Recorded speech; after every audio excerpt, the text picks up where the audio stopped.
تہجد کے سجدوں میں گرتے آنسو تمہیں اللہ کے قریب کر دیتی ہیں، جو ناممکن ہو اسے بھی ممکن کر دینے کی امید دلاتی ہیں۔ جو ہاتھ تہجد میں دعا کے لیے اٹھائے جاتے ہیں وہ کبھی ٹھکرائے نہیں جاتے، جو حرف وقت تہجد میں سے ادا ہو جائیں وہ رد نہیں کیے جاتے، جو دعا وقت تہجد مانگ لی جائے وہ کبھی ادھوری نہیں رہتی۔ کیسے اللہ کو اپنی دعاؤں پر راضی کر سکتے ہیں؟ دعاؤں کی قبولیت کے طریقے۔ ہر چیز کی طرح دعائیں مانگنے کے بھی خاص طریقے ہوتے ہیں۔ ہاں، اللہ سے تو کسی بھی طرح دعا مانگی جا سکتی ہے، لیکن جب آپ صحیح طریقے سے مانگتے ہیں تو اللہ زیادہ خوش ہو جاتا ہے۔ بالکل ویسے ہی جیسے آپ اپنے والدین سے کوئی چیز چاہتے ہیں تو آپ ادب کے ساتھ وہ چیز مانگتے ہیں، جھک کر، مسکرا کر اور پورے یقین کے ساتھ کہ وہ آپ کو وہ چیز ضرور دیں گے۔ آپ انہیں مناتے ہیں، آپ انہیں راضی کرنے کی کوشش کرتے ہیں، آپ انہیں یقین دلاتے ہیں کہ آپ واقعی اس چیز کے لائق ہیں۔ تو اللہ کو منانے کے بھی طریقے ہوتے ہیں، اور کون کون سے ہوتے ہیں؟ اللہ کو راضی کرنے کا سب سے پہلا طریقہ استغفار ہے۔ اکثر اوقات ہمارے گناہ ہماری دعاؤں کا راستہ روکے ہوتے ہیں۔ ہمارے گناہ ہماری دعاؤں کے راستے میں سب سے بڑی دیوار ہوتی ہیں، تو سب سے پہلے ہمیں اس دیوار کو توڑنا ہے تاکہ سامنے کا منظر ہمیں نظر آ سکے اور قبولیت کی منزل تک آنکھوں کو اور دل کو رسائی مل سکے، کیونکہ اللہ توبہ کرنے والوں سے محبت کرتا ہے، اور جن سے وہ محبت کرتا ہے ان کی باتیں وہ کبھی نہیں ٹالتا۔ اللہ پر توکل رکھیں، یہ مشکل آسان ہو جائے گی، مشکل وقت گزر جائے گا۔ جس بھی مشکل میں ہو توکل کو ٹوٹنے مت دینا۔ زندگی میں ہار جیت چلتی رہتی ہے، اچھا وقت جلد آئے گا، تم مسکراتے پھرو گے، سجدہ شکر بجا لاؤ گے، جھومتے ہوئے الحمدللہ کہتے نظر آؤ گے۔ دعا کس وقت قبول ہوتی ہے؟ پہلی بات تو یہ آپ کو یاد رکھنی چاہیے کہ دعائیں یقین کے بغیر ادھوری ہیں۔ دعائیں سب کچھ کر سکتی ہیں، جو تم مانگ رہے ہو وہ تمہارے لیے اور دنیا کے لیے ناممکن ہو سکتا ہے، لیکن جس سے مانگ رہے ہو وہ علی کل شیء قدیر ہے۔ وہ تمہاری خوشیوں کو بھی سنتا ہے، اور تمہارے دل میں چھپے ہوئے ہر راز کو بھی جانتا ہے۔ بس تم کامل یقین سے مانگو، اور پھر دیکھنا تمہاری دعائیں خود ہی قبول ہوتی نظر آئیں گی، خود ہی معجزے رونما ہوتے نظر آئیں گے۔ ایک دن تم اپنی دعاؤں کو جیو گے، اور پھر تم کہو گے میں کتنا مشکل سمجھتا تھا اس کو پانا جس کو میں نے آج پا لیا ہے۔ جو تمہیں آج تک سنبھالتا ہے وہ کیسے تمہاری دعاؤں کو قبول نہیں کرے گا؟ اللہ سے جب بھی مانگو، جیسے بھی مانگو، وہ ضرور سنتا ہے۔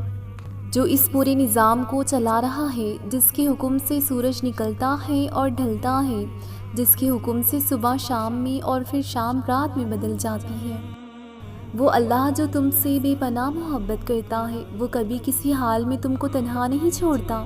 ابھی تم اس بات کو شاید سمجھ نہ پا رہے ہو، مگر وہ اندھیروں سے بھی راستے نکال دیتا ہے۔ وہ مشکل راہ پر لے جانے والا ہے تو منزل بھی آسان کر دیتا ہے۔ وہ ہر چیز کا قادر ہے، اپنی ہر بندے سے بے پناہ محبت کرتا ہے۔ جب یقین کامل ہو تو وہ ناممکن کو بھی بہتر بنا دیتا ہے۔ اور پھر میں نے رو رو کر اللہ کو سب کچھ بتایا اور اپنا معاملہ اللہ پر چھوڑ کے خود کو معاف کر دیا۔ جانتے ہو پھر اللہ نے کیا کیا؟ اس نے میرے دل کو تسلی دینے کے لیے اپنی آیت پڑھائی، بے شک تمہارے رب کی پکڑ بہت سخت ہے اور تمہارا رب بھولنے والا نہیں ہے۔ زندگی میں ہر پریشانی کا ایک ہی حل ہے، اللہ سے باتیں کریں، اللہ سے ہی سب مانگیں، اللہ پر چھوڑ دیں، اس کی قدرت پر یقین رکھیں، اللہ پر بھروسہ کریں اور مطمئن ہو جاؤ، کیونکہ وہ رب تمہارے لیے کبھی غلط فیصلہ نہیں کرے گا۔ جو کہانی اس نے لکھی ہے اسے نامکمل نہیں رکھے گا۔ جب انسان دنیا سے ٹھوکریں کھا کر اللہ کے سامنے سجدے میں روتا ہے تو وہ رب ہر سجدے میں اپنے بندے کو دلاسا دیتا ہے۔ جب بندہ کسی درد کی شدت میں سسکیوں میں اپنے رب کو پکارتا ہے تو وہ رب بڑے پیار سے کہتا ہے، غم نہ کرو، بے شک اللہ تمہارے ساتھ ہے۔ وہ رب تمہاری مرضی کے مطابق تمہاری زندگی کو بدلے گا، بس صبر کرنا اور کامل یقین رکھنا۔ وہ تمہاری کہانی مکمل کرے گا۔ اس کی بارگاہ میں اٹھائے گئے ہاتھ کبھی خالی نہیں لوٹائے جائیں گے۔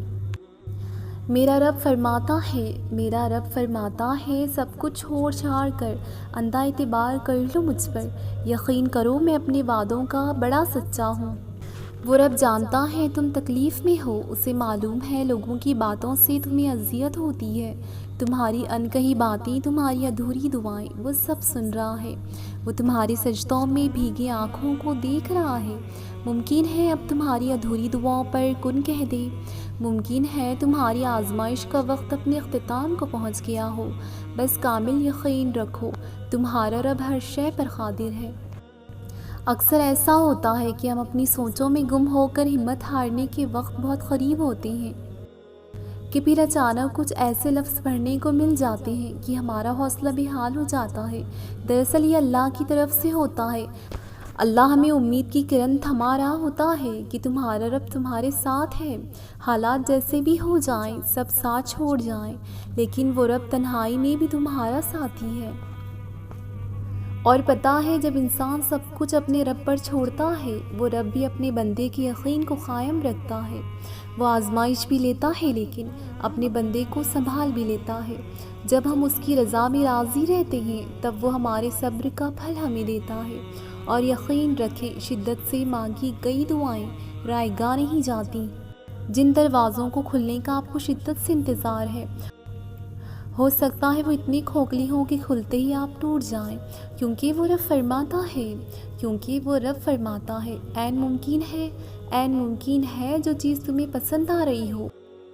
سنو پریشان نہ ہو، وہ رب تمہارے لیے بہتر راستے بنا رہا ہے، کیونکہ وہ رب بہترین کا احساس ہے، وہ بہتر کو بہترین بنانے پر قادر ہے۔ وہ بند دروازوں کو کھول کر مشکل آسان کرنے والا رب ہے۔ تم اپنی تکلیفوں کے بارے میں اتنا نہ سوچو، وہ جو کسی کہانی کو ادھورا نہیں چھوڑتا۔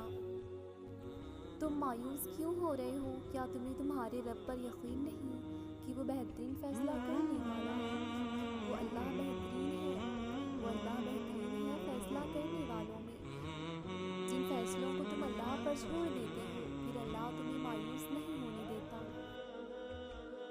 اللہ نے تمہاری مٹھی کو بنایا ہی بھرنے کے لیے ہے، اور پھر اسے خالی کبھی نہیں رہنے دے گا۔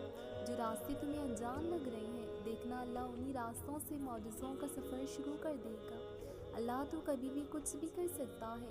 جس چیز کے ذریعے اللہ تمہارا امتحان لیتا ہے، اختتام میں اسی چیز کو بہتر بنا کر تمہارے لیے